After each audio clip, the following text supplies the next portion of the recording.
objectives. Her evaluator is Joseph or George. Me. Joseph. Okay, Joseph, can you please read her objectives? And her speech time is actually on the agenda. She gave it to her ahead of time. Maria's objectives today are to inspire the audience by appealing to noble motives and challenging the audience to achieve a higher level of beliefs or achievement, appeal to the audience needs and emotions using stories, anecdotes, and quotes to add drama, and avoid using notes. Her time is 9 to 11 minutes. Her speech is inspired by my elders. Please help me welcome Elise. Maria to the lecture.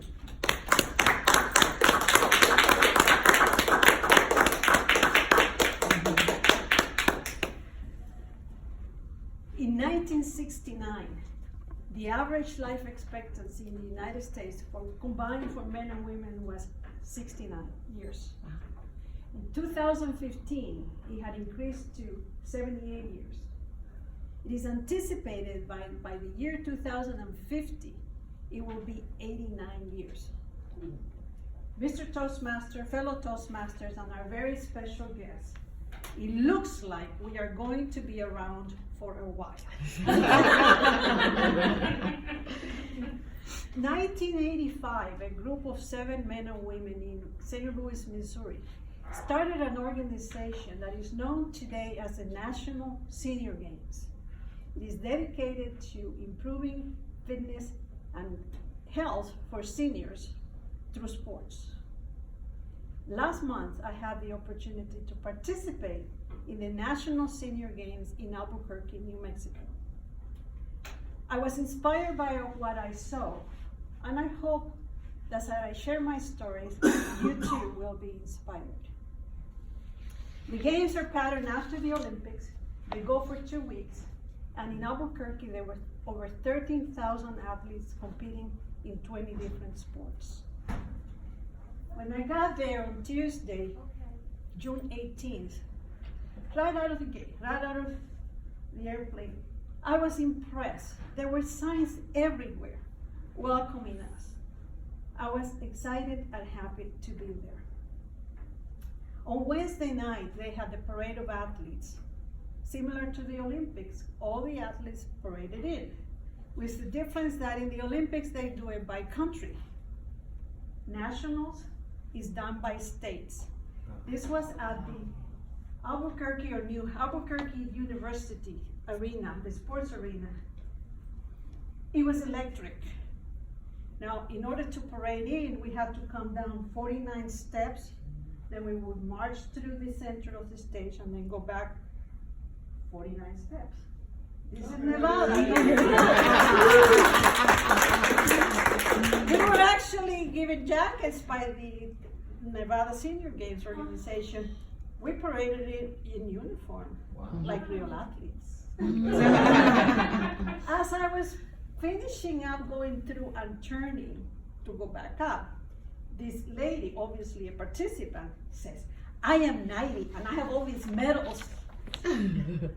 Track and field have been going on for 2 days, and evidently that's how she got her medals. I don't know her name, never really have met her before. But meet Julia Hurricane Hawkins. That Tuesday, she set the world record for the 50-meter dash at 103 years old. Wow. Yes. Wow. Yes. Electric. I was there to compete in 2 events, the 5-kilometer running race and the 10-kilometer race.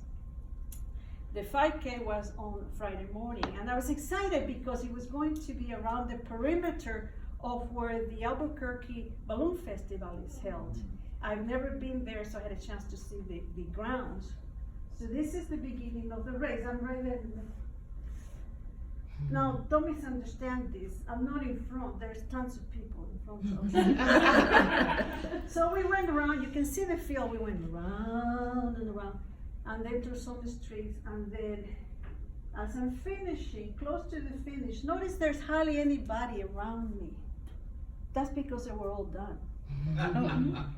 I knew going to Albuquerque that I would be one of the slowest runners, but I was fine with that. I was just happy to be there. Notice on the back, I have a number 60. That means that I was in the 60 to 64 age group. We all had numbers. You knew exactly what age group everybody was. I think out of 30 or so women in my age group, I came in about 27. And I was very happy with that. I was just happy to be there and finish. My friend, however, from Pueblos, Colorado, she's in the 65 to 69 years old. She's a great runner, but never expected to place because there is a lot of competition at the top.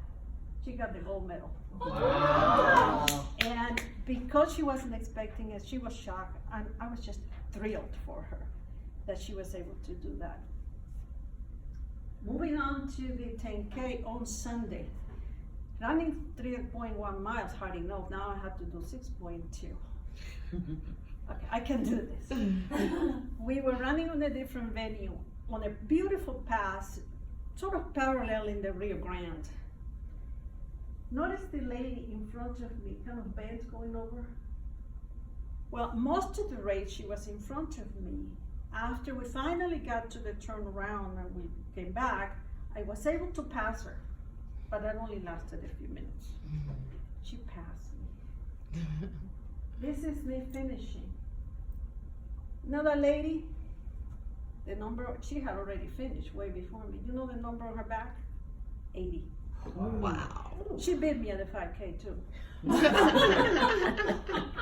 But I was happy to be there. Meet Roy Nelson. Roy Nelson is from Las Vegas and he was running the 10K. He's in his 80s. Years ago, Roy and I did a lot of races together in Las Vegas. Yeah, we used to race every weekend and we raced together many, many times. I finished my race in 1 hour and 14 minutes. It took him 3 hours and 7 minutes to finish. He was the last one. I honestly don't know if I could give myself to him. But that is what I saw. That's the kind of things that I saw and was inspired. For me, however, the most exciting thing that happened at the event was related to Catherine Switzer. And some of you might remember I spoke about her before.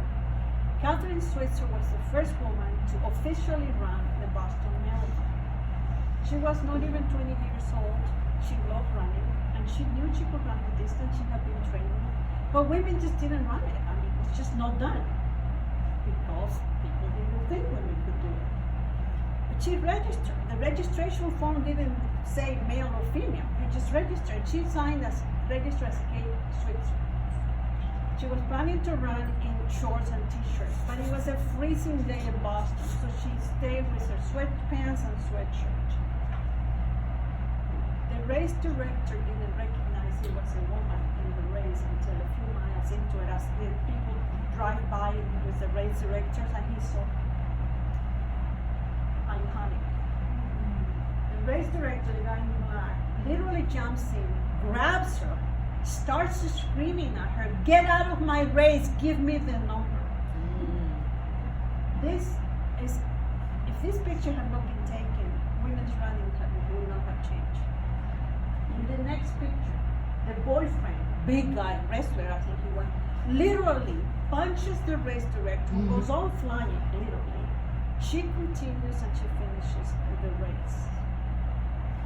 She was studying journalism, has worked successfully in journalism, but made a career out of promoting women's running. She started what it was called in the A1 races, promoted women's running, got a lot of women into this, paved the way, was the most instrumental in allowing women to run a marathon in the Olympics, which first happened in 1984.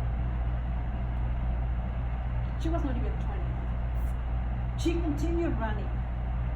50 years later, there's Catherine Switzer, 2 years ago finishing the Boston Marathon. She was now 70. Well, we knew Catherine Switzer because she had become a spokesperson for Humana, and Humana is the major sponsor of the National Senior Games. We knew she was going to be in Albuquerque, and she was going to be running in the 5K race. A friend of mine from here who was also there, and I thought, this would be an honor to be in the same race with her. We might just get to see her. As I was standing in the 5K, waiting to start the 5K, just casually standing there waiting for the gun to go off, looking around. I looked, and in our bibs we had numbers. Normally it's just numbers, but this is nationals, so they put names on. So I turned and I see the name Switzer. You Catherine Switzer? Yes. What did you say? Oh, what an honor, I said. I wish I had a camera. She says, at the finish, I'll be there, I promise. I did look for her at the finish. Sure enough, there was the media, she was being interviewed. It seemed like the interview went forever. Several of us were waiting. She's very, very eloquent. She loves to do the interviews. But it paid off. Wow. I was thrilled to get the picture. It is a great memory. I will always remember my experiences, what I saw, my own personal experience running the races there. Meetings, a person that, if it hadn't been for her, probably, I don't know if I would have been running for the last 25 years. I was inspired. I hope you too have been somewhat inspired by these memories. But remember, whatever you do, keep acting. Because it looks like it's going to be many, many years before we finally get to a final finish line.